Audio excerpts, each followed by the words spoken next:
One of the things that more independently geared developers can be counted on is to try to come up with new takes to inject some fresh feels into familiar genres.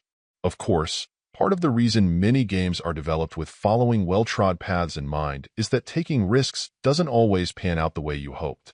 I feel like that's what has happened with Umbraclaw, a title that plays with the traditional Metroidvania flavor by giving you new abilities in an odd way, and with a cost depending on your goals for your run-through.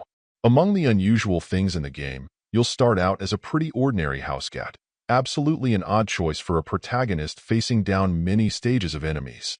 Trapped in the soul plane after an untimely death, you're determined to reunite with your owner, who is a loving young girl.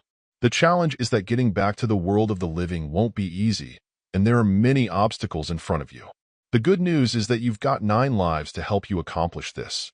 The news that's somewhere between bad and at least odd is that every time you die you'll take on new abilities that make survival easier. But that will continue to pull you further away from your original pure form in the process.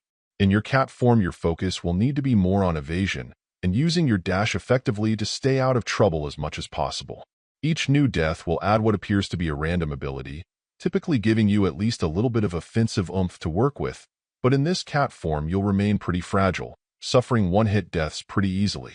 Once you get to a certain point, your soul will then evolve into being more humanoid, and at that point the game takes on a far more traditional Metroidvania feel. But now you'll have lost the ability to crawl through small places, and it will ultimately change the nature of your reunion if you're able to persist until the end. While I absolutely have to give the developers behind this credit for doing something very different, I do wish that it were executed a bit more cleanly.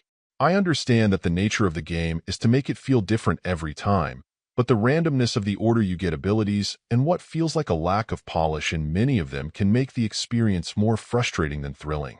Throughout, you just feel so fragile, and given the oddities of some combinations of powers and how they feel, it makes it very difficult to settle into a rhythm and reliability of you knowing your range and even just how to move effectively through challenging spots.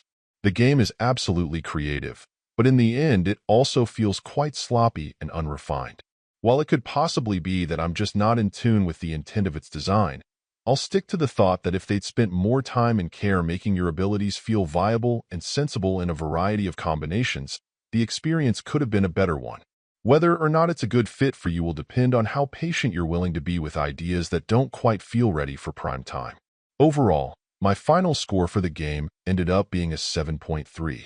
And if you're interested in picking it up, it's currently available on the Switch eShop for $24.99. Thank you for taking the time to listen to this review. And if you'd like more information or ideas of indie games worth checking out on Switch, be sure to click on the link provided in the description. Until next time.